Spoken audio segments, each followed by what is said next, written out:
All right, here we go. I think let's put that back on. I hit the wrong button.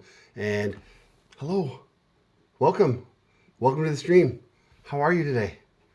I'm great. I live in Amsterdam here, so it's 1:20 and it's super sunny. Usually it's overcast. Like if you imagine looking into a bowl of pea soup, except it's gray, that's what the sky looks like around here usually. But That's today it looks there's not really any food that's the color of the sky, right? But that's what it looks like. that's amazing. Yesterday, I feel like I drove into some of that. I'm in Kansas City, and we had some rain. It was just like overcast, cloudy. Mm. But on my way home yesterday from running errands, I went over this hill, and it was just fog. And it was thicker fog, and it was in the middle of the afternoon, which was that doesn't normally happen. And I Yeah. felt like I was just driving into a cloud, and the car that was in front of me kind of just disappeared. So it was Yeah. wild. Your description of the pea soup, and that's what, yeah, like it was right there. It was very fresh. Yeah. Yeah. So that which is to say things are going great and I get to talk with you. So that'll be fun.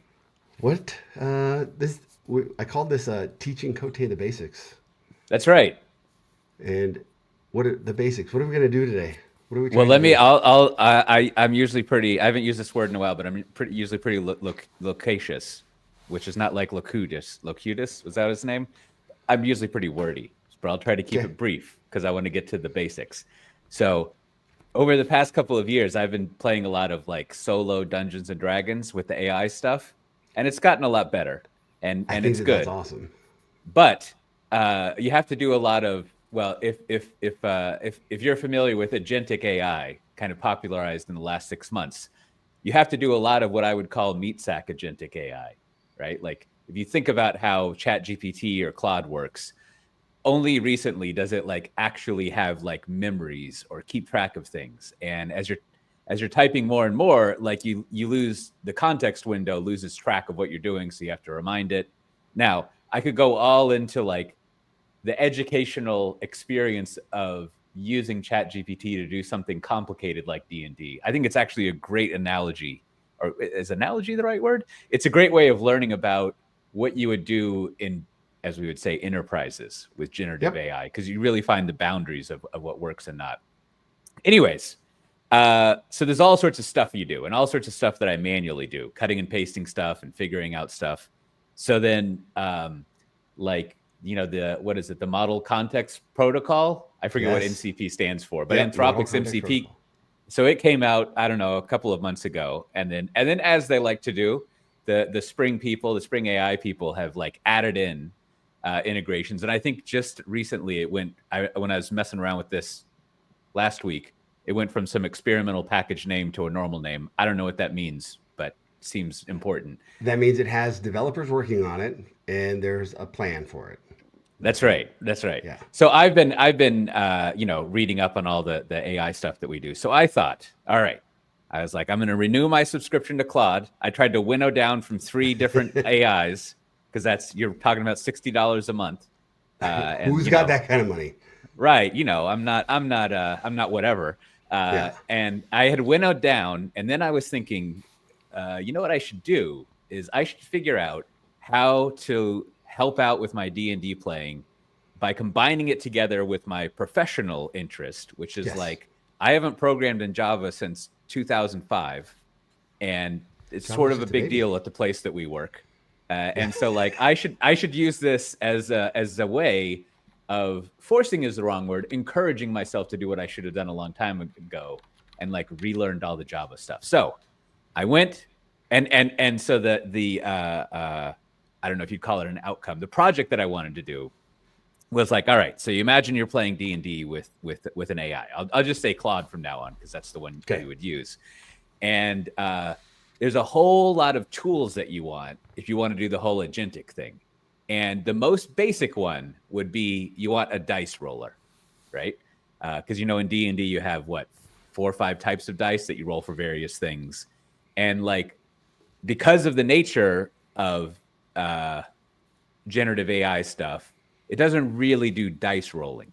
I mean, I think there's probably actually a lot of stuff built into the things that, you know, it'll intercept you trying to ask for math stuff and figure it out. But still, it's also just a basic thing to pick, right? And so now that's also like, that's just the very basics that I thought would be a good thing to start with, because there's more complicated things that would be valuable to do.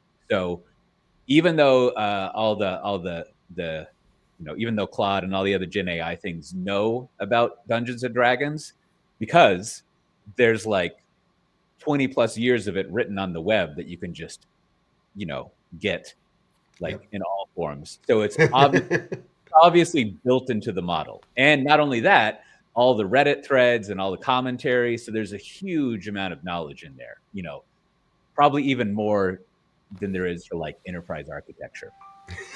Uh, but Guaranteed. but it's still not good at like the basics that a human would do. And I'll give you an example. So when I was playing early on, one of the simple scenarios, what happens all the time in D&D is you're going down a road and some goblins ambush you, right? Those goblins. And so this is always going to happen, right? But what would happen is I would play that scenario with the chat thing, and it would say, you know, you're going down the road and hiding in the bushes are goblins about to ambush you. And, you know, you want to be like, no, you're not supposed to tell me that kind of stuff. And so there's two things there, and then I'll stop. Like, one is there, and I've read some research papers where people do this, but there should be a way to hook up. Let's have one AI that keeps track of like there's goblins in the bushes, and then you have the other AI that doesn't tell you that, right? So, and this is a very agentic thing to be doing, is to say like, we have one tool in our bag of agentic tools that is like the plot tracker, right? Yep. And state machine is the wrong word in the programming and in a programming context, but it's like the what do they call that in old school Java? A whiteboard where you just kind of keep track of the state of stuff. I forget, Yeah. but You know, the state machine, I kind of like that term for it. The way that I think about it, you know, there's some map, and hey, you're in this room, and this is what exists in this part of the map, and that's that I'll call that the state, right? And that's another great example, is like it can't really keep track of your geolocation if you had like a relatively simple like town or dungeon or whatever. It just kind of loses track of where you are. So anyways, all of that stuff. And then the last one, this is the most advanced, the one that I think would be super fun eventually to have, is like going, you know, basically teaching it the different tactics that monsters and NPCs use, right? Because each like, so for example, back to our goblin example. So a goblin has this, they don't call it a special ability in D&D, but it has a special ability that it can basically like run away from you and or hide without you doing any damage to it, right? So if you think about it, whenever a goblin is fighting you, even though it's a relatively weak creature, it should be taking advantage of that ability all the time, right? To come and take like pot shots at you and do things. But again, the AI doesn't like, whatever, it's not that creative. So I went and looked at like the MCP documentation last Monday. So a little over, or was it this Monday? Maybe it was even this Monday, I forget. And like, I realized I was like, in over my head is wrong, but I think half of my head was in the water, right? Because like I saw these chunks of code and what you're supposed to do, and like I still remember Java. I'm still a little confused by annotations, because that like just barely was taking off in 2005. Okay. But then I realized there's all these assumptions about what you know about Spring Boot apps that I have no idea about. And I feel like if looking at these MCP examples on the site, if I knew that like, oh, and then I'm supposed to have these other things, and I just put this code in here, everything would have been fine. But I don't know what those things are. And then I tried to use Claude to teach me how to do it, but it just made a bunch of stuff up and it didn't compile. So here we are. And I realized what I need to do is just learn the basics of Spring Boot and you know, how you do like everything. So Deshaun, I have a terminal. You have a terminal. And I actually have installed a few things, but you know, that's what I got. And I just need to know. I thought you would know instructionally better than me, but I thought like the simple goal that I should have is like I should make that dice roller that I can hook up into Claude, and then I can type, roll this dice, and then it'll figure it out through its MCP stuff. That's cool. I like that. I think that's a good start. And that's it. So, do you have an IDE? I have Visual Studio Code. Yes, That'll work. That'll work. Let Let's me, open that up.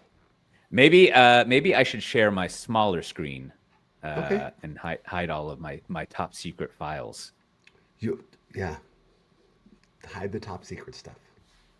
Let me pick. Where is That is don't always a threat. A little like hey, especially if you're doing the GPTs and stuff and your tokens. There's somebody that joins the stream every once in a while. Pink Emma, she comes in and she's like, "Oh, I see your tokens." She snaps them up. So I've been very careful about what I put on the screen. But sometimes, yeah, it's just sometimes I forget. Sometimes. All right. So here, let me see. Here's I'm. This seems like a safe space, so I'll be vulnerable. I kind of don't even know what I'm doing in Visual Studio Code. That's right. Like That's right. I literally haven't. I used to program in Eclipse, and so that's that's what I got. All right. So here you can see me farting around trying to do something, and it just didn't work. So maybe I should just start over. So it's up to you. Did the place that we should start is start.spring.io. Did you happen to start there? Yes, I did. Claude was actually really good at telling me that. And so I went to the right place for that. But let's just do it from the beginning. And we can make a because it's pretty quick to make a new project and everything. Not a problem, sure is. right? Yeah. So choose Maven for your project, Java. That's the first lesson I learned. Even though this groovy thing exists, everyone still uses Maven. And so it's not very groovy. Yeah, but the cool thing is once you select Maven, it'll remember. It'll keep that for you. It's because it has the cookies. It has the cookies. Yep. And 3.4.2 is the latest. So let's do that. You can give it a name. Your project metadata. Okay. And then let's use Java 23. We both have kids, right? Let's use Java 23 to make them happy. And Java 23 is already like middle-aged because and look at who showed up. Pink Emma. I was talking about protect your keys just a second ago, and here she is. So yeah, Pink Emma still uses Ant. So like predecessor to the Maven and Gradle things, and she gets bullied. That's not nice. That's not nice. Well, maybe I can stand in place because I don't use anything. There you go. So you filled in some names on the dependencies. Let's add some dependencies. I always like to have the actuator. That's what I start with always, because I want it to be ready for production. And if I'm going to be connecting to things like Claude, I want to make sure that I can see that things are up and running. So let's add the actuator, and then let's add the MVC, Spring Web. Okay. And that'll give us a container to run in so that when our agent decides to call, that it'll be there. We'll just have it up and running. That's a good part. Yeah, we'll have it up and running. Emma says, "I'd feel better, if you showed me your keys." Like, I have these keys. That's not the kind of keys she's talking about. No, that's wild. I have a fob and I put it in my backpack, and I don't have keys in my pocket. Here's my theory: is every time you go through a door that locks behind you, you should have a key, and I have one of those on my front door. So there's your dad wisdom for that. There you go. That is a good idea. I guess the footnote is every time you go through a locked door that you would like to go through again, take a key. Make sure you have keys. Good. I think this is all we need. I mean, if I was really like, hey, doing something, I'd add the Graal VM dependency. But we don't have to do that. We can say that. Well, now don't I need like the Spring AI and MCP and all that? What are we gonna do? Well, if we're just wanting to, We can do that later. Yeah, let's just get Okay, something that's that rolls good. the dice. How about Okay, that? perfect. Uh, yeah, so let's just start there. All right, so then I generate. Yes. All right, now it's generated. Now we can open it. Okay. Go open up that zip file and uh, Should I, where should I do Visual that? anywhere. You can Oh, even in do it in your Visual downloads Studio? folder. Yeah, but Okay. unzip it, and I think VS Code opens a zip file, if I'm not mistaken. I'm not sure. Okay. What does it call that? Let's see what it downloaded. It depends on what you named it. Okay, I see. I'll put it here. There it is. Okay. So you're saying I should try to open it here. Yeah. Just open. I'm going to do it. Where did it go? This one. Yeah, I think it unzips it. Nope, it doesn't. All right, Maybe I'll that was a unzip it plugin then. that I had. Unzip it, and then we'll open it.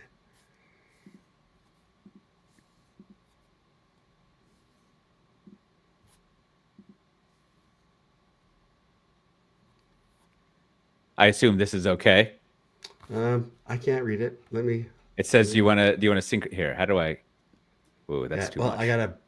I have you on the prompter. I gotta go and make a big screen here.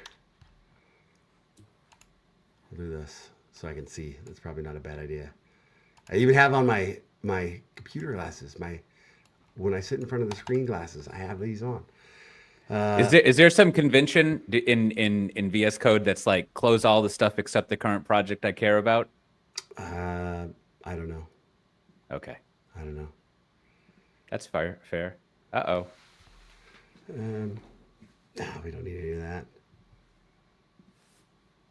Let me get rid of all this crap. That works. Can't Okay, tell now I what have I've the got here. project. All right.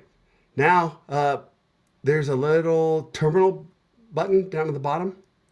What I like to show is like, hey, it works. Like where we're at right now. You can hit that, yep, hide button.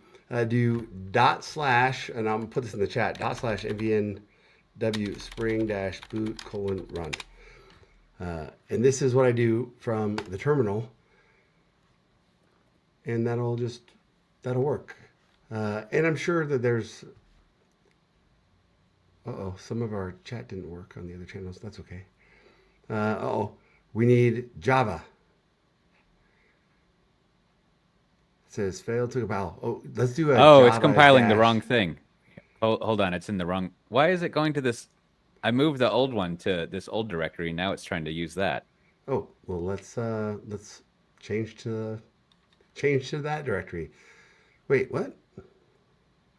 Yeah, pwd. Somehow maybe if I just go delete that one. I don't need it anyways. That's that was interesting.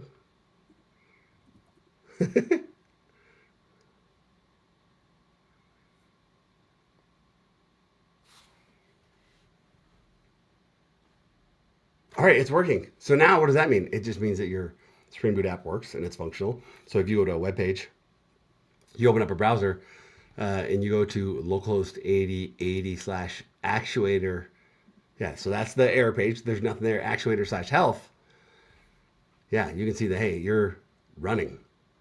Now here's a question for you, Deshaun. Yes. Should I be like doing this all in some sort of like VM or Docker container, or just like doing it on my machine? What do people do? That's a really good question. There's this dev containers approach. Like if I wanted to give you a bunch of services to run or conventions to run, and I wanted to have a bunch of tools set up for you, I might provide you a dev container or something similar. Yeah. But I think I don't see that very often. I don't see a lot of orgs that are doing that. Surprisingly, I still see a lot of financial institutions or financial customers.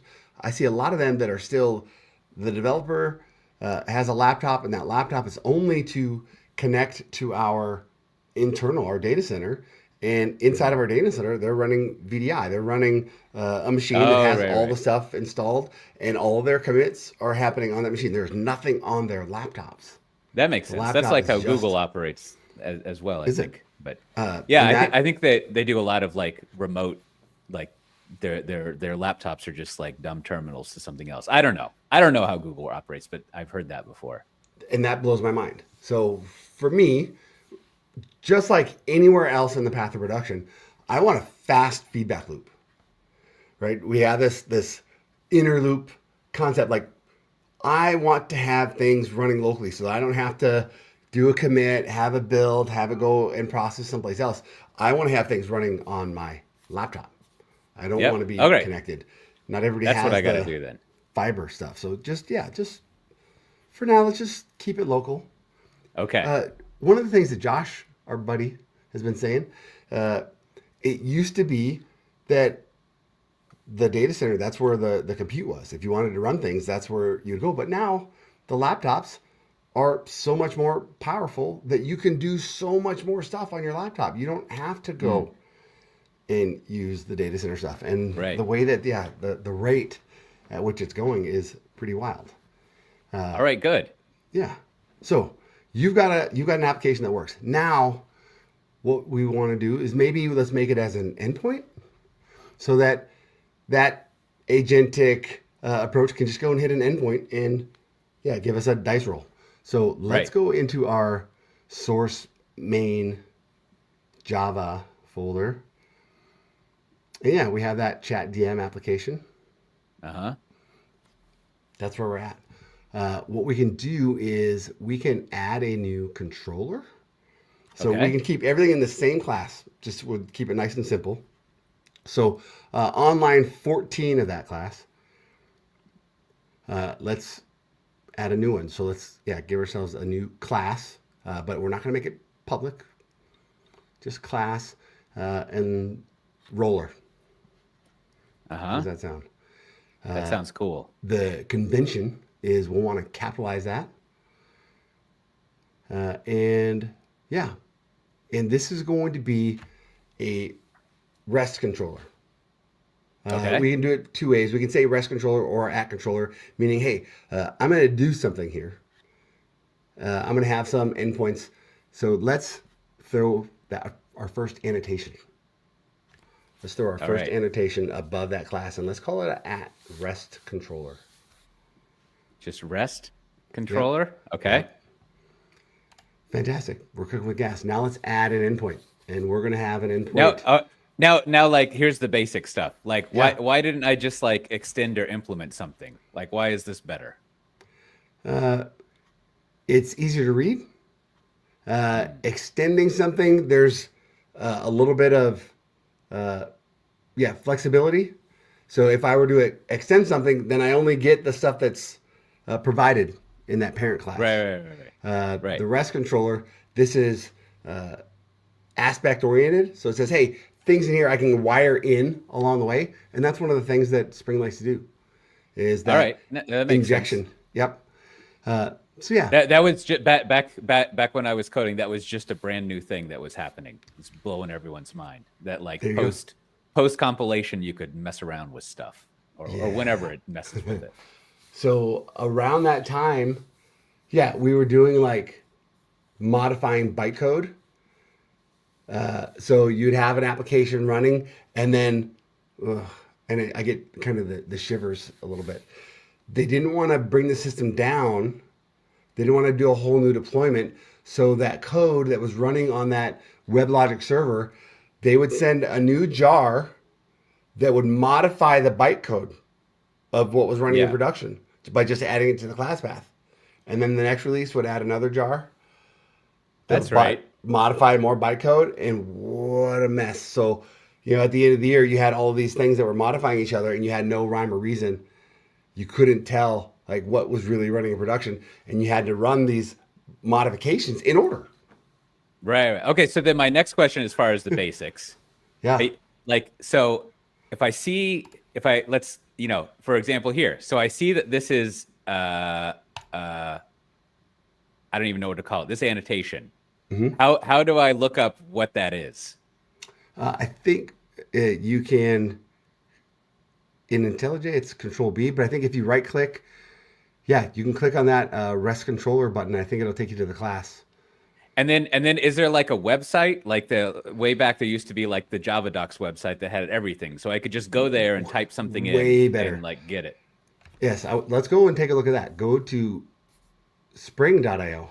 And this is a really amazing thing. Go to our projects and we can go, yeah, we can go to Spring Boot to start Okay.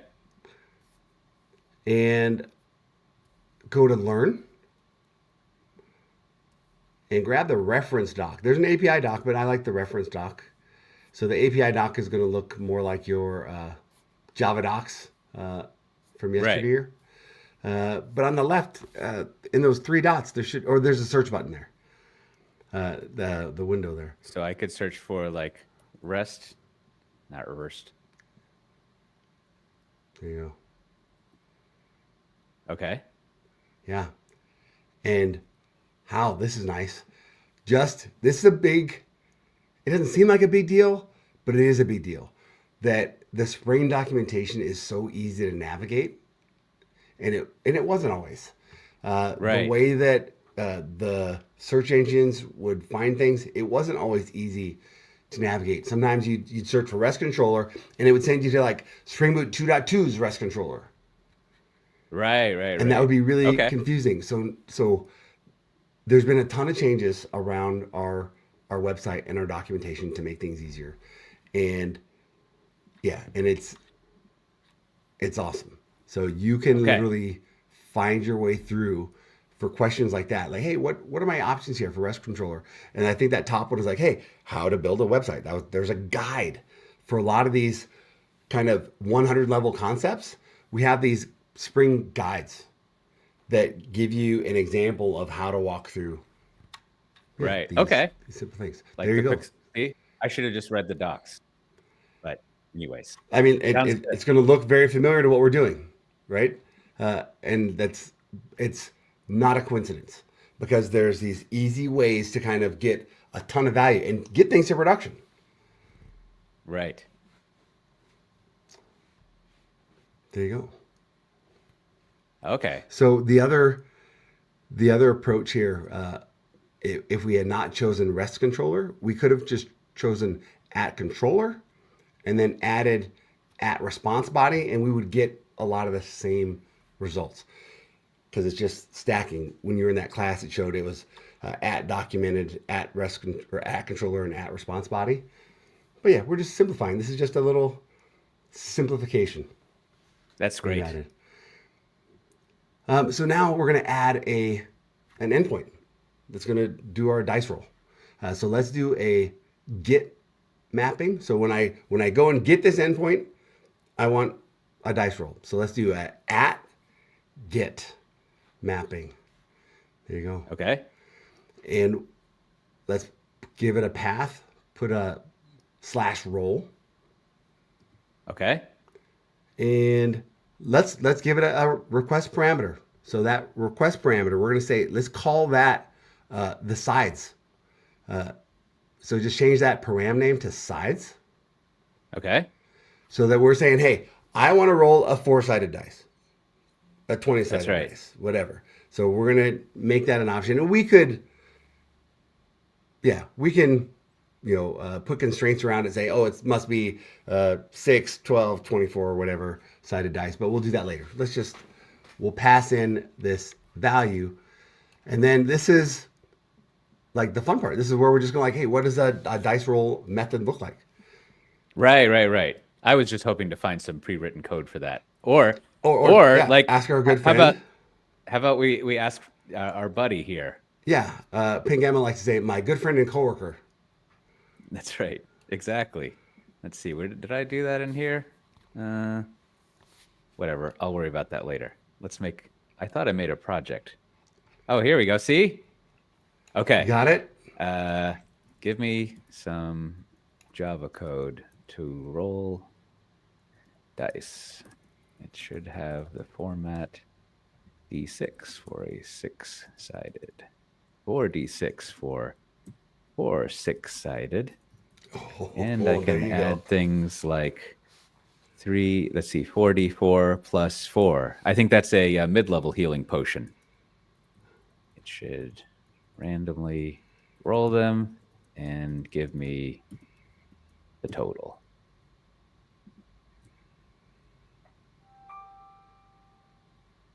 Simple but flexible. That's my favorite.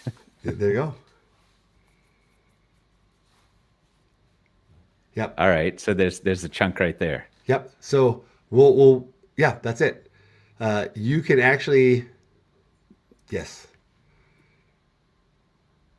Now, would it be? Is it like cool that I just put this in line here, or should I make this a whole separate? I mean, we don't have to Nope. do it now, This but is exactly where you want it. you could also say like, whoa, you should have a generic thing that you call from in here. Nope. This is exactly where you want it. Let's change the our parameter name, that side. Let's change that to dice notation.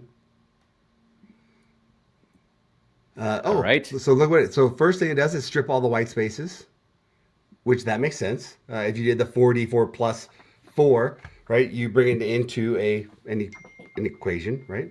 Yeah. So replace all the white. That's good. Split on plus if there's a modifier. Also good. Oh, look at mana culture. I approve. Yep. Working on your using Claude. I think a dice roller factory would be in its place. Okay. And int modifier parts dot length is greater than 1. Integer parse int. So it's going to grab the integers. Parse dot length. All right. Yeah. So that's your pluses. This And is then exciting. This is like I know this. I know yeah, Unix. yeah, you got an array. You're in good shape. So we're gonna parse the dice. Yeah, we're looking at, so it splits it up into its parts. If I got 44, that's not an integer, but a 4 by itself is. So you have the plus. But is there like also a minus option, or is it always just a I plus? guess there can be a minus. Let's verify this. We'll say in Or D&D, do you ever subtract from a dice roll? I guess I shouldn't be asking Google. Huh. Let's ask Claude instead. In D&D, do you ever subtract from a dice roll? Like 4d8 minus 1. Okay, so it could be negative. all right. Yeah. Yeah, I guess we might as well add that. So maybe we should go back. We can say change that so the modifier can be subtraction 2. And let's add in more complicated math like 3d4.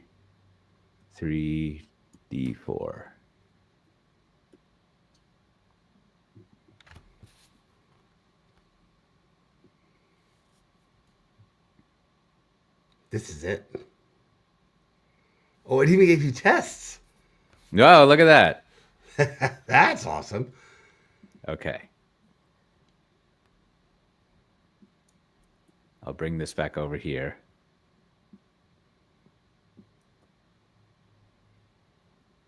Okay. Oh, did I call it the wrong? What am I doing wrong here? It's calling itself. Oh, Okay, fantastic. so we wanted to call Yep. this Call it roll. roll. Okay. And then we just Change have to your return type of roll to int. There we go. Okay. Now we're in good shape. So now what we should Except do? I think we need to use the actual random thing. I don't remember what that is in Java. There's that little light bulb there, Oh yeah. and Is it this one? no, we want math.random. Okay. Yeah, do capital math. Yep, dot random. There you And then go. Yeah, we want to int. it doesn't seem to have that. Uh, Oh, well, it'll return an int. Given a float. Um, Is that okay? It's either a uh, float or a double. yeah, yeah. We want to return an int.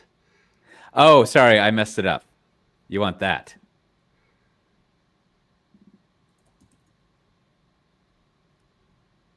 And then is there a You could do that. You could do the dot round.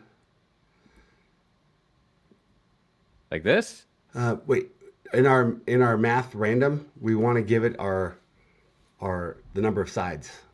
We want to give it our range, Okay. and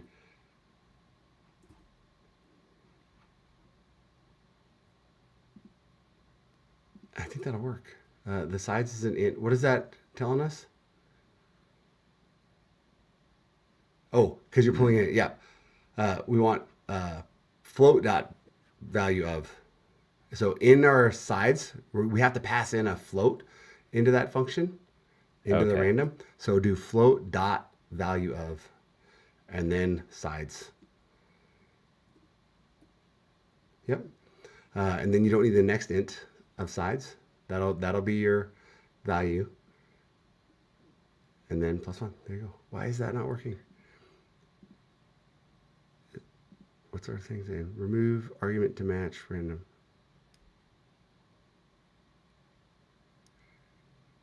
Hmm. Hold on. I don't know the random function.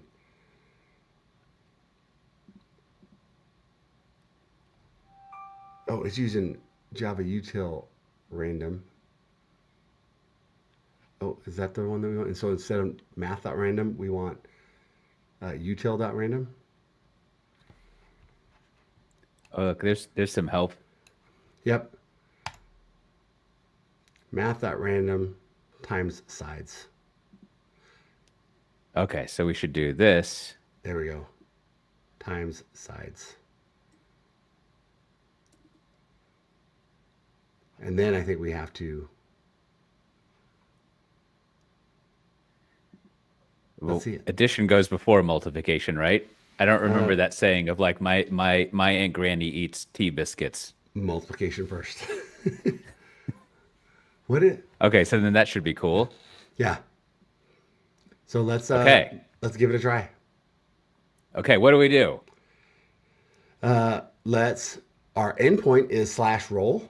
So you Uh-huh. can start this app. We can either do it down in our terminal. We can hit Control C to stop the previous run. And then we hit And the then up start it arrow. again. Yep, we'll start it up again.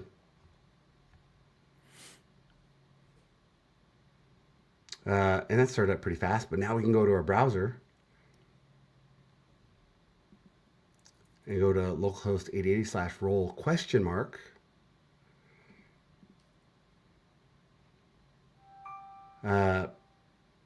It was called dice notation. Sides, right? Or oh, okay. Actually, I think I changed it to it's just called roll, Wait, but the like this. parameters name. Oh yeah, I'm sorry. Yes. And we can rename that parameter, but right now it's called dice notation. So Yeah, okay. in our little query, yeah, we put dice notation. And then whatever we want. Yep, I don't remember how to encode the plus sign, so I'll just do this. 7, 5, 12. Let's see if it can do it this way too. Well, that's exciting. We've got it. We did it. How do you feel? Oh, it's great, Deshaun. So I feel now very, very you good. have something that's working, and yeah, and then this can be running. So let's pause here for a minute Okay. because yeah, you build something, which is great, and now the whole idea is like you probably don't want your things just running on localhost because then you're gonna have to do all the port management. Your agentic piece and your Claude and all that stuff, you don't want to do all that management of ports, right? Because right now we start up on port 8080. Well, the next Spring Boot app that you start, it's going to want to be on port 80. So what are you going to do with this? Where are you going to put it? How are you going to run it? Yeah. Well, When can I you're ask playing, some basic questions first? yeah, So to decode what's going on here. So there's some magic Spring Boot stuff so I make it a controller, a REST controller, right? we're And then saying what that that we're saying, means, hey, I'm gonna take in some web traffic, right, and it's right, going to right. be blocking, and I'm going to send some responses. Yep.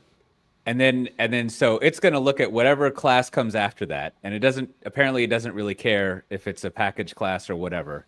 And Right. and then okay, so then I have another annotation that says this is what I want it to be. So I could also make this like, fat babies slash roll, and that would work too. Yes. Okay. And then whatever magic it's doing comes in.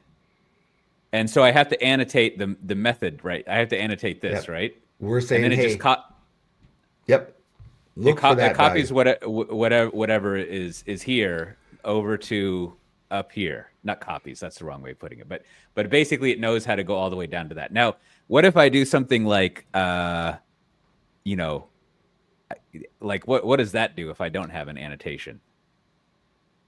Um, it'll be looking for that value, and it won't get it. It won't have a way. You could still call this method from someplace else, From some but code, not but not. from the website, right? And You then have if I to. do this, will this not work because it only matches if you have one Correct. parameter on the method? Okay, so that'll screw it up. But then if I did this and I was like request param, then Yep. I could specify that. And then with this, is this an optional thing, or again, do I have to have it in the URL here? That's up to you. Nope. Uh, it would be required in order to match this method. So Okay, if you got had it. another method that only took dice notation, that would Right. work. Is Okay. there a way to do optional? Yeah, you can put a default. So if you didn't pass it in, you could put a default value of that request parameter as well. So inside, after the request parameter annotation, Yeah. you could Right put here. in a parenthesis, right? You have some other options. So open parenthesis, you have a name that you can set.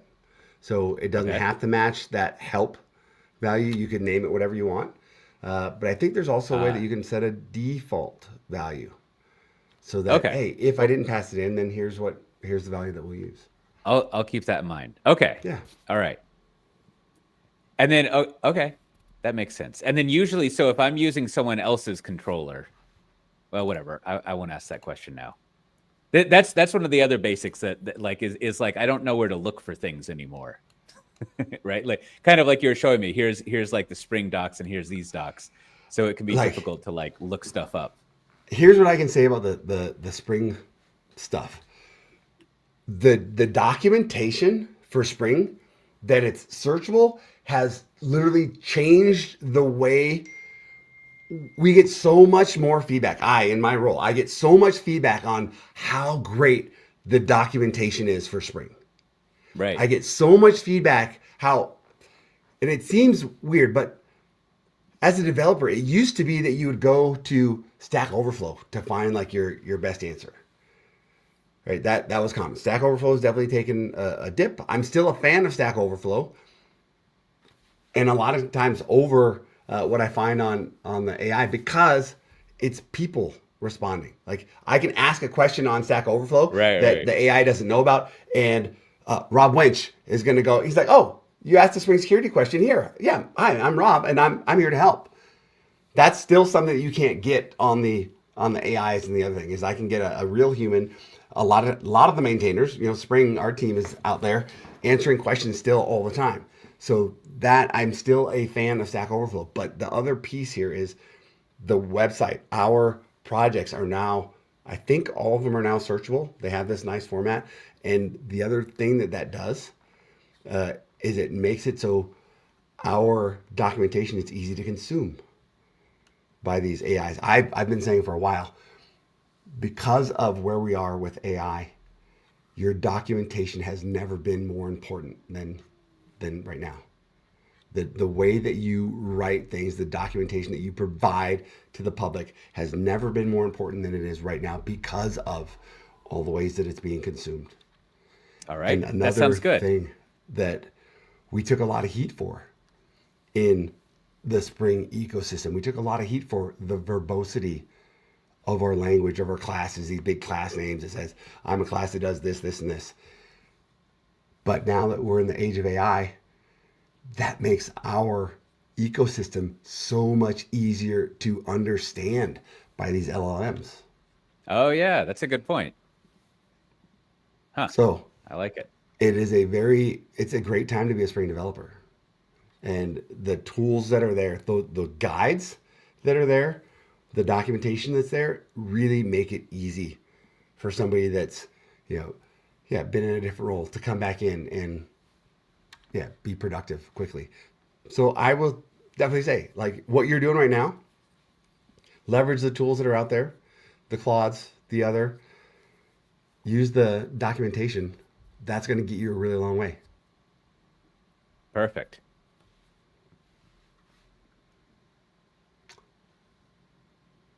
Oh, here we go. Uh, Phineas says you could also set the request param to required equals false. There you go. All So I don't right. have to do a default value. I can do required equals false. Yeah. Pink Emma says, I do wonder if Gen Alpha will grow up saying things like, you are my frown up parental unit. You give advice to young children. I like a girl in class. Give me a list of 10 things I can do to impress her. Hey, maybe. Maybe that is that's funny. Yeah. It's wild. What's your next question? Well, okay. So I think now, I mean, I assume we don't need to go over it because I'll figure that out on my own. But in theory, each of these things would be like its own file somewhere, right? Like that Yeah. seems like the hygienic thing that you would do. Yep. And So and then that's there'll be some spring magic that just like finds it all and yeah. sets it So up the for way you. that works, that first annotation that we have at the top of our class, the Spring application annotation or Spring Boot application, that says I'm at the top. I'm a Spring Boot application, so I'm gonna look through this class path. I'm gonna look at the packages that are under me to look for some of these other annotations. I'm gonna scan those Mm. other packages. We put this class in the same file just so it was in the same file, just for ease. You could pull that class out, and I think Visual Studio Code will let you just like highlight that class section and Right. extract to another class. I bet it will. That would be crazy if it didn't. Let's see. Where would that be? Format, refactor. Yeah, Oh, is that refactor. what it would? Yep, Uh, move? yep. What do I move it? Oh yeah. And you can. Yep. Okay, then There there you we go. are. There you go. Okay. So because it's in the same package, it gets associated with this application. Yeah, or any sub package from that, it'll be Right. associated So with so it. then the convention would be, well, it's not only convention. Or whatever, is that like, so you have this is one of the things that mystified me when I was doing this, is like, why is there this class file that does nothing? Right? Like, Yep. and well, Great whatever. question. That's Yep.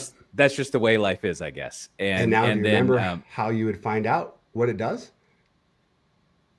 How do you find out what uh that annotation does? oh, this one. Yeah, Yeah. definitely. I remember I can go look that up for Yep. sure. But then if I was just looking at this, what I would know or what I would think is, so now we have a Spring Boot application. Even though this file doesn't do anything, what I need to do is go look around in this package or the sub packages for things that are REST controllers. And then Yep. those will be the endpoints for like whatever this application is. And Now, then that's it. I'm going to blow your mind. The actuator can actually expose all of that for you. There's a property. I don't know if it's enabled by default, but if you go back to your browser and you go to localhost 8080/actuator, Actuator. like if Okay. I want to understand like what's going on, maybe I haven't looked at this code. Yeah, let's take a look at that. That'll tell you which endpoints are exposed. So right now it's just health. We're going to turn on a property here. And I'm going to ask my good friend and coworker, how do I enable the endpoints?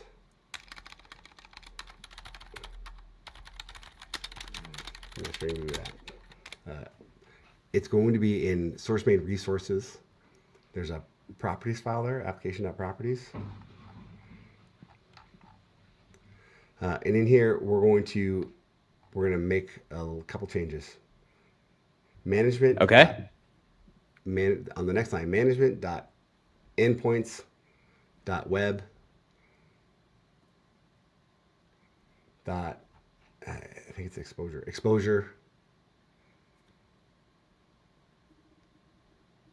Yeah, you see you're getting those little tips over there. Yep. All right, exposure.include equals star. We're gonna Like say, that? Yep, I want to see them all. And restart Okay. your app. Because this Spring Boot app, it also has Tomcat, right? Tomcat's running this and serving this in Right. place of the other large WebLogics, WebSpheres, etc. So now let's go back to the browser and let's see what other endpoints we have. Oh, yeah. So one of those says mappings, I think. Well, let's just try. Yep. Actuator/mappings. These are all of the endpoints that have been set up. Do you have a pretty print?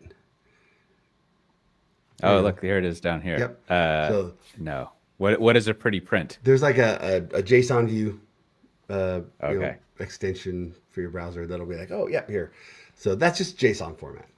And it's showing you all the endpoints. Now that we've exposed all of them, it's showing this is where all of those things map to. Right. That makes That's pretty sense. slick. So we've got a lot of endpoints here.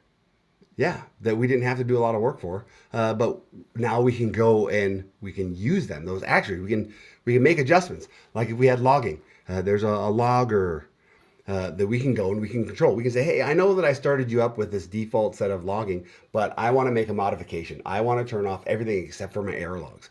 I can do that because I have these actuator endpoints where I can make those adjustments in real time. Okay. So there's lots That of sounds really good. other cool things that happen. Okay. So I could, so let's say, if I wanted to, what would be the way that is there some fancy way to make a new controller? Yeah. Now your controller can have multiple endpoints. So the Right, way right, that right. you organize your software is like, hey, is this another dice roller? Or are you trying to do other things? What are some of the other tools that you need to add for your adventures? Let's make a simple one that's like we'll make it really stupid, but just like an NPC interaction, and it basically will respond with like happy, sad, combative, right? And Yep. like it'll just determine randomly like what the reaction for a random NPC is, right? And then return that, Yeah. and then that'll be instrumental for all sorts of other things, right? And so, Yes. how about that? So we can do another Git mapping in Okay, that same but REST controller if you wanted to, or we could do another class. yeah, I want to make another one. Is there do you? There must be a way to Uh, like tell it to yep. make a controller or something, right? I think Like it's just new new. Java class. I think I would click, yeah, new Java Okay. file Ah. class. Oh, but it doesn't tell. It doesn't do what? Give it a name. Oh, I Nope, have to just put a give it name. a I see name. what's happening. Yeah. Sorry. NPC. There. We'll call it that. And then I need to have what was it? REST controller. Yep. And then what was you do a Git mapping. And then we'll call it You said you're NPC. not a programmer. You got this. I'm just not up to date. Yeah, and it just it's like riding a bike. And then Things will let's come back. say, well, it doesn't really need a parameter now, so I'll just take that out. There you And go. then, What would be the, so let's say I want to return one of 3 random strings. What's like the way you would do that nowadays? Here's what I would do. Uh, I would open up my friend and coworker Oh and yeah. say, I want to return 3. Well, if we're having them do it, yeah, let's do this. 15 random strings that indicate how an NPC will react. Do that with some code, and each string is 10 words. Is now obviously it'd be good to put this in some file, I guess, if I was cool, but I won't do that. Let's do 20.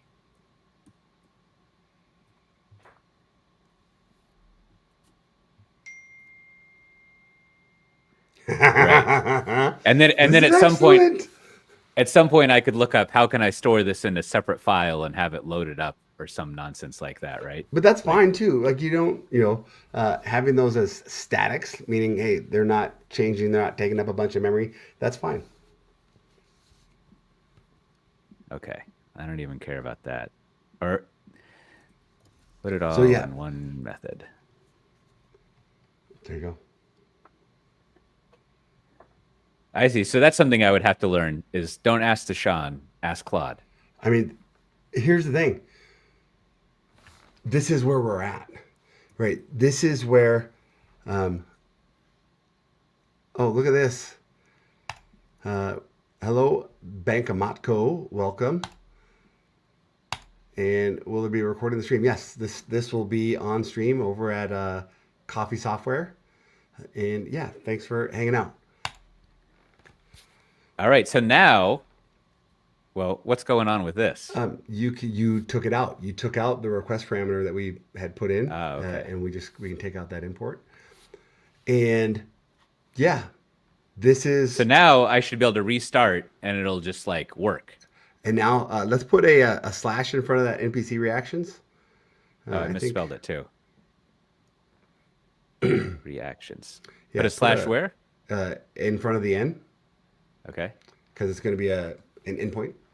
What happens if you don't do that? I think it still might work. So yeah, that might just be for me. So But yeah, this now you looks can nicer. restart, and now you have a NPC reactions endpoint.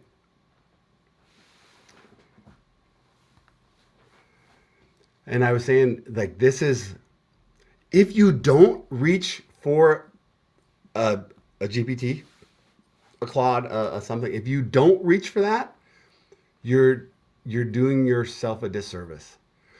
Wow, that's Understanding, amazing. Look at this. It works. yeah, you And did I it. didn't have to do much. And the thing is, like, right, here's where we are. You can imagine. I've got kids. You've got kids. I think one of our kids are like the same age. You can imagine that kids can ask the questions that you asked, right? You didn't have to know a lot to ask those questions. Now, some of what we did on the first method was like, oh, is it always going to be a plus, right? What we tell the bot, what we tell the LLM to do, that's what it's going to do. So you have to know the system. You can't just go and be like, oh yeah, Right. build me a Dungeons and Dragons game. You can't just do that. You have to know the system in order to know what to feed it, but you don't have to know the language. The quote that's in my head is a friend here in Kansas City. He said, my current favorite language to program in is English because we're able to That's right. do a lot of the work, but you still have to know the system. You still have to be able to read what it's giving back and understand like, oh, well, it's just a plus here. It's only handling that plus. What if? You still have to know the system, know the language that you're delivering to know that you're not putting out garbage. Now, do So we have more time, Deshaun, or is this all I the will, time we have today? for you, I will clear my schedule. All right. Well, can we get to the thing that I wanted to do? Can we like hook this up to Claude? You know, I don't know. I don't know. I've never done it, but we can try. Yeah. All right. Let's go. So this is going to be. So we're going to go. What I'm doing on my window is I'm going to Spring AI. There's a MCP project. Spring AI MCP. I'm looking for the project. And yeah, and if you're comfortable walking through and figuring this out, yeah, we'll go. Of course. You might have already tried this. So we have a new I've tried release. to try it, so to speak. Here you go. We have a getting started. So let's go here. I'm going to get you to the getting started page. And for anybody else that's going, and we'll just go through this together. Again, what I said earlier was true. The documentation is so good. Let's go here.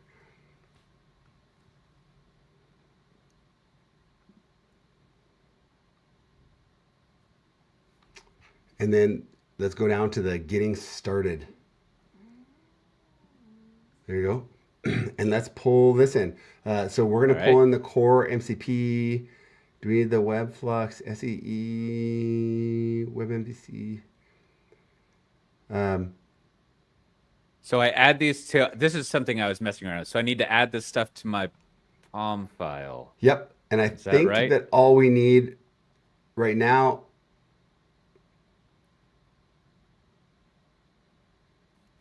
let's add them all. Let's copy them all. Copy both of those things? Okay. And then I put that in, where did that guy go? Right here. Does it matter where I put it? Yes, we're going to put it in the dependencies. And that'll be just fine. Oh, is there I need to, oh, there we go. Okay. So I got that. And we need the, I don't know if we got everything. Well, I did the copy here, so I assume that got everything. Okay. But I need to get this, the repository. Yep. And I put that in repositories. Yes. Which I think is, where is it? There might be a second. There might not be a repository section. Okay. So we can just add that after. I assume the order doesn't matter? Nope. There's a schema, but the order doesn't matter. All right, so this will allow us to pull down those milestones, but we have some red lines. Let's go look at those red lines. Okay. We might have What's this little thing asking me down there? That a build file was modified? Oh, do I want so the IDE is saying, should I go and pull down those libraries for you and index things? Yeah. We like that. And does that just do it in the context of the IDE, or is it going and messing with my bash files and stuff? It's just doing it in the context of the IDE. And what it's really doing, it's pulling down those dependencies and it's putting it a local cache for you. Okay. Okay. So you wanted to look at these. Oh, we need a property. What does it say?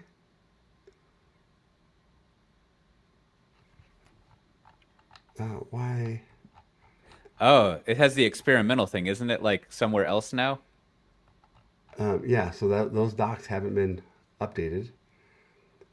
So we're going to put 0 in the under there, put a version line. Okay. Yep, after that, version 0.7.0-snapshot. This one? Yes. Okay, and do that for the other ones? That one should work. Yeah, probably. Let's make it the same. So how'd you know to do that? Well, it told me I was missing a version. And because the website that we got it from, on the top left, it said the version was 0.7.0 snapshot. If you hit the ellipse on the top left. Okay. Wait, why does yours look different? Yeah, that. But your UI looks very different than mine, and that's kind of why I like yours better. But that's how I found it. Like the browser? Yeah. Oh, that's probably because I use Safari and everyone else uses Chrome. Yeah. So it works. It works. So here's another question. So what does this mean in Spring World? Yep. So this is it's a scheme for the first number is like a major release. The second number is a minor release. It's a semantic versioning is what it's called. So major, minor, patch, and then that classifier, the dash snapshot says, yeah, this isn't like a final of 0.7.0. It means we're still making changes to 0.7.0. Okay, and then when it is the final, what is it instead of snapshot? There will be no dash snapshot. I see. And then in the Spring culture and community, if I see something is a 0.7.0, am I like, whoa, I don't want to touch that with a 10-foot pole, or am I like, this is pretty good? Uh, in the Spring community, I will say like typically I use tons of snapshots and pre-release. Spring AI had hundreds of people committing to it, hundreds of people using it. We had customers taking it to production before it was even a 1.0 snapshot. Like the early '08, '07, we had people using it and taking it to production because it is valuable. And Okay. all right, if I'm speaking up a level, time isn't like guaranteed, right? There are opportunities for enterprises right now. They can wait. You say, "Oh yeah, we'll wait for that MCP stuff. We'll wait for that to go to 1.0." But your competitors, they're not. Your competitors might be taking that 0.70 snapshot. If it's working for them, it's providing value for them. They're going to take it to production, knowing that Spring is open source. Knowing that, hey, we've got smart engineers. If we need to work through something, this is good enough for us to go and add some value for whatever we're doing. So let's go. Don't be afraid to take it, but you also got to know where you're at. But as a developer building your D&D game, this is a great way to learn. If you Yeah, yeah. do Okay. find something and you want to contribute, I get that question all the time. It's like, hey, how do I contribute? How do I find a spot to contribute? I want to contribute to that project over there. Well, that project over there is popular. There's 10,000 people already contributing to it. If you want to find a place to contribute, grab one of these early access, one of these pre-release things. Get in there while the experts are still learning. That is your best opportunity to find your way into an open source project and start to contribute. Is grab one of these projects before it goes GA and start to use it. There's not So an so what easy what answer. what I'm thinking when you're talking is like if I were to see 0.1.0, that's still pretty early, and I could use it if I wanted to. But once it goes above 5, it's probably like stable is a very charged word in this context, but it's probably half cooked, if not more cooked after that point, See, or that's baked, not I should necessarily the say. case. That just means that there's 5 different minor releases that have gone out, but it doesn't say that it's halfway to GA. Right, right. No, no, but it's so yes, that makes sense. So basically, project by project, it's hard to determine like Yeah. what the bakeditude is. So Yep. you just got to And figure that out on your own. longevity wise, again, we talked about it at the beginning. There we have this model for things that are experimental. Like, hey, we've got this idea, or somebody from the community has this idea. It goes into this experimental bucket. And that's what we'll do our research and we'll play with things. And we'll see, hey, is there a demand? Have we found spots? Because we make the frameworks here. But it's the community and the enterprises that find the use cases. And Right. that's where you and I sit is we sit in between that where we're trying to be like, yeah, we have a customer over here, we have a community over here that loves this idea and they want more. That feedback is what goes into determining if it's going to be experimental or something that we support going forward. That makes But sense. Okay. this is community driven. That's part of the open source ecosystem, and we have millions of Spring developers, and there are Right.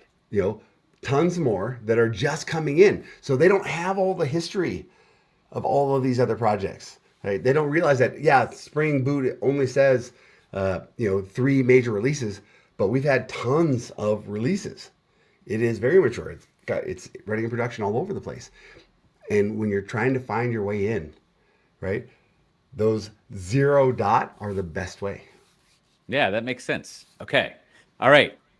Wow. Yeah, that's very useful. So now we have this. We added that in. All right, yeah, let's keep on going.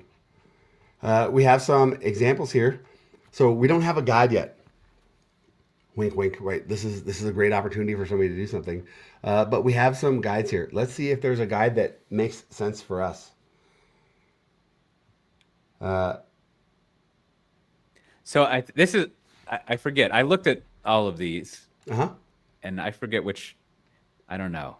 File system seemed interesting because it should be simple, but maybe just this is better. I What would think you click maybe on? the web MVC SSE. Okay. Yep, because we chose web MVC. Spring AI MCP Web MVC server sample. Let's take a look. All right, back when we were at Start Spring IO, we chose web Yes. basically. Okay. Pink Emma says, "Hey, I'm cool enough to use Firefox. Firefox is also a great choice." And then she also says, "I feel like a lot of projects underuse the major version. Right? It's hard to decide like what types of things you know deserve or imply a major version, and it depends. If you've got a stable API, if you're not breaking a lot of things, then yeah, maybe that major version isn't necessary." Mm, So yeah.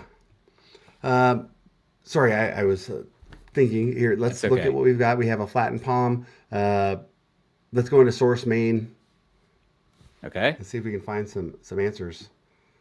I assume this Yep. web MVC. Yeah. And we're going to go and learn. So here it says we have a client and a server. Let's take a look.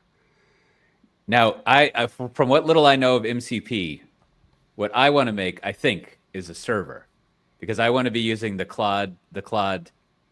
I find this terminology in MCP very confusing, but I want to use. I think of the MCP stuff as like plugins, which I'm sure is maybe demeaning to them, but just like here's like little things that I want to have. But Yep. so what I want, I think, is a server, because my client of Claude desktop is going to call out to the server for something. But I don't know if that's exactly right. Uh, and I'll be honest, I'm not sure. I'm not sure which way Maybe it we'll should. look. Yeah. Should we look But let's at just go. which one do We're we going look to at learn first? together. We're going to learn together. So let's take a look at the server. And let's look, yeah, at our MCP MVC server application. Okay. See, Let's see what we can here's see. one of these Spring files that baffles me. It's That's like great. Hey, maybe so maybe this is like a Rails reaction back from the Java Rails days, where I'm like, if this file has nothing in it, why does it exist? But that's yep. it But would be even more confusing if it didn't exist, because then I wouldn't know where to be confused. yeah. Where to start. So what I see when I see this is like, oh, we have a Spring Boot application here. So that means everything else in this package and below is being scanned. So Right. let's So go see then what you else is kind of available. ignore this, and then Yeah. okay. And so let's look at our config. Oh, So there's that lots of looks stuff. meaty. Yep. We have enable web MVC. All right. And we have some configuration. So that's saying, hey, let's pull in. It is looking for conditional properties, MCP message. And I don't know what all of this means, but let's keep on going. What else is in this file?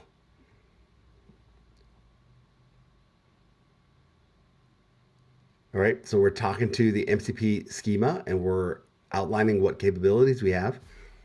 Prompt Right. support. All right. That's fantastic. Create the server. Here's what we should do. We should check out this repository and we should run it and we should see what it does and how it interacts. Okay. That would be my next All step. all right. Well, here's the next basic you can teach me. That Yeah. sounds cool. How do we do that? All right. Uh, so this is in Spring AI examples. You're in the GitHub project right now.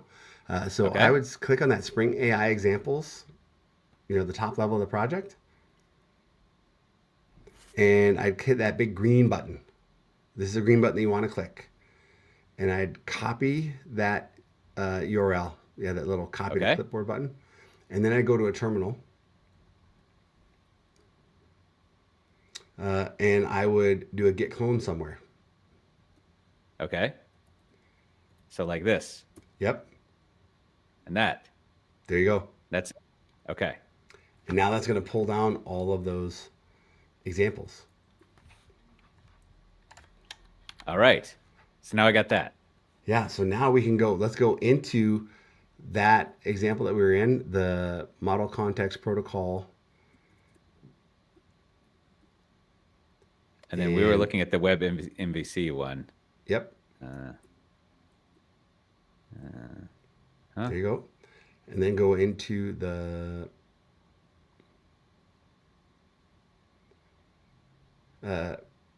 let's go look at that POM file again. There was two projects. Is it going to run them both if I start it up? You want to look? Where do you want to look at it? Here Let's just do or this. over here? CD. Wait. Sorry, I got confused. I thought it was WebMVC SSE. Opening State of Mind and Health app. Oh, I needed to check myself before I wrecked myself.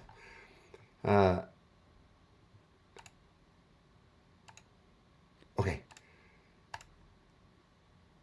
Can I run it from there to transport, build the project? Oh, this just builds jars. Server can be started in 2 transport modes controlled by the transport mode. So here's what we need to do. I'm reading the documentation. It says MVNW clean package. How do I read the documentation? Back here, yep. Click on our Like in the browser? project. Yep. Model context protocol. Click on that folder. And then the MCP web MVC server. Okay. And that's And what. scroll down. Okay, so you're. Yep. And then that's also linked to the Spring docs. But here, so this tells us how to start it up. And yeah, so this I'm over my skis right now. We're getting into new stuff. So I feel like I need to catch up. But this is what I would be doing. If I want to connect the dots here and I want to connect it to Claude, I'm going to read these docs. I'm going to go, if you scroll up, right there, build the project. And then I can run the project and I can have it running in the background. But I will say that what I'd be doing is I want to have it deployed. I want to have it running and I'd run it and I'd push it. I'd do a CF push somewhere. Okay. So I can have, once I get these things running, I do a CF push so that I could then run my Claude desktop and have things running all the time. Right. Now I should be able to just to Josh's point, run it locally, right? Just like we ran the dice roller thing. Yep. So somewhere in here it should say how to run this and hook it up, or not should. Yep. My dad used to say, why don't you should in one hand and the other S word in the other one and see which one fills up first. It was very, very helpful as a father. Yes. So somewhere, so that's what this is, maybe. Yep. So we have 2 different modes that we can run it in, and we can pass in that transport mode as an option. And then it includes example clients, so you can connect to it. All right. Okay. Now, maybe I need to go read the documentation of how to hook this up to the Claude desktop thing. Here, I have an idea. I would like to do this again because I think we have a good start here. I want to spend some time. I want to go through and know these answers. Do a little bit of my own, like, hey, let me go and do some exercise because I'm doing this for another workshop. I got to pull this in. I got to know these answers. So how about I spend part of today doing that research, and then you and I hop back on together here in a couple of days. And that would be good. Let me stop sharing here. Yeah, I think that would be perfect. I think this has been very helpful. I think I know enough to learn some more now. So fantastic. That's always good. Fantastic. All right. Well, yeah. For everybody, Emma, Bankamatko, thank you everybody for joining. This is recorded. You can find it on the YouTubes. This is my daughter and my kids are up. So now it's time. It's time to get the day going and let's make sure everybody gets on the bus.